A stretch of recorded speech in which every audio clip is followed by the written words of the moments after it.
everybody here. Give each other a round of applause because first step is being here, and that's super awesome, super great. So we just gonna keep this thing going.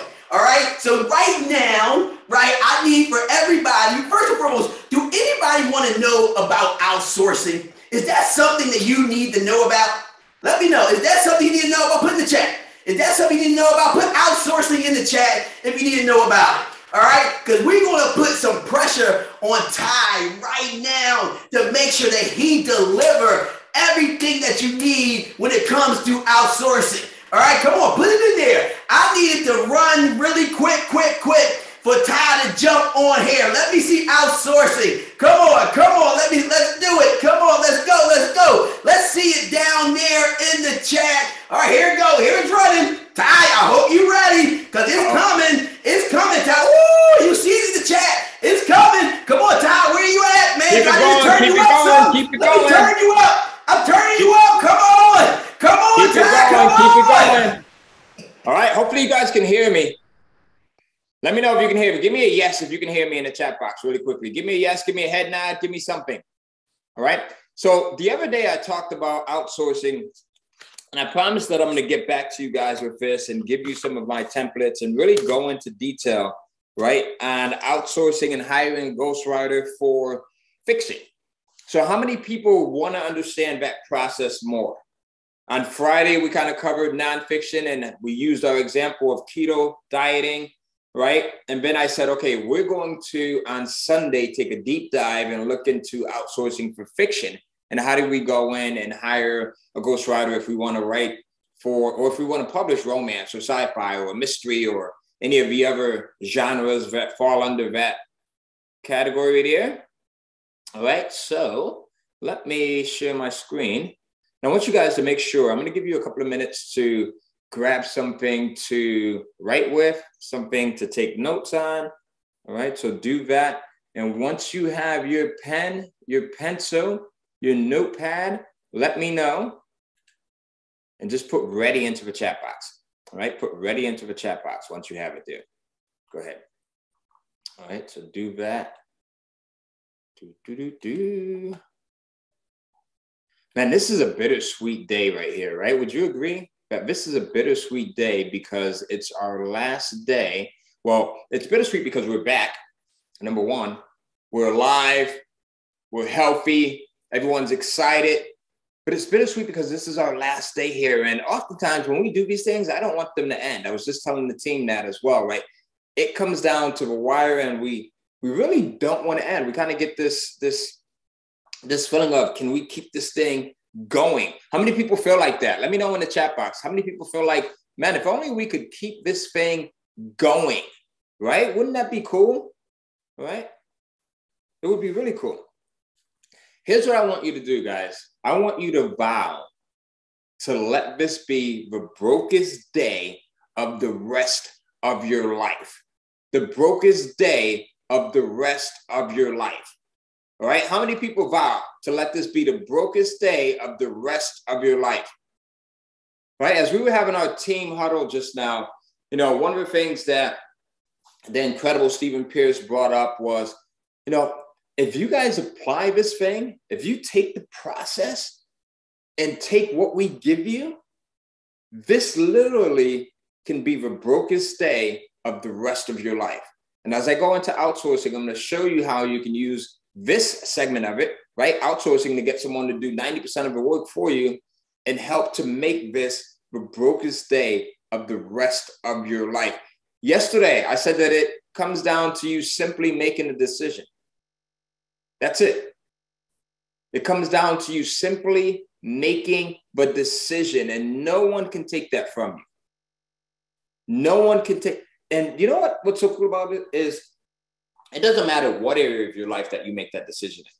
Like, it could be you want to make the decision in the area of your relationships. It could be you want to make that decision in the area of who you personally are, in your finances, in your health. Like, I was just sharing with the team behind the scenes some of the health issues that I used to have when I was younger, and how, you know, for most people who have sickle cell anemia, they continue to have these health issues throughout their life. and they live very short lives because they've never simply made the freaking decision to be different. Now, that doesn't mean that you're not empathetic to other people, that you don't show sympathy to other people. But oftentimes you have to see that there's other things that people go through, and you simply say, you know what, man, I feel for those people. I truly do. I'm empathetic for them. I have sympathy for them. But this is not going to be my destiny. So in so many areas of my life, I simply made that declaration that with my health, that was not going to be my destiny. I made the freaking decision. With my finances, growing up in one of the poorest areas ever, not having any examples of entrepreneurship, any examples of truly growing a business, a legitimate business. I made a decision that was not going to be my destiny. And more importantly, it wasn't going to be my family's destiny. It wasn't going to be my children's destiny. I had to break those generational curses. I'm asking you right now to make a decision to break generational curses. And it doesn't matter if you are 17 or if you are 70. Make a decision to break generational curses. Whether it's the generational curses of talking down to your children, generational curses of, and we all suffer from this one right here, but I'm gonna give you. Generational curses of talking down to ourselves, doubting ourselves. This is not just talk, guys. This is stuff that, someone said to me that when you listen to personal development and motivational speakers, they all sound the same. I think that was the craziest thing ever that I could have ever heard. Like, there's so much that I have gotten through in life that I will continue to get through by continuing to have just a desire of getting better, morphing into that next version of me. I want you to vow to morph into that next version of you, continuously morphing into that next version of you. And don't take this stuff for granted. Don't take wanting to have a desire to be better for granted. And I'm going to tell you what's going to happen. As you desire to want to be better, right? And I know we're supposed to be talking about outsourcing, but I have to share this. This is my last day of being able to share this with you guys. As you desire to want to be better, you're going to see some challenges. You're going to see some things that, and oftentimes from areas that are super close to you, you're going to be tested. You're going to be tested by people. You're going to be tested by things. And it's all a test to see how much you truly want to be different, how much you truly want to get to that next level, how much you truly want to become that butterfly that you deserve to be, right? Don't take this stuff for granted. Don't take it for granted. I don't care what you have gone through, what you're currently going through, because everyone's going through something.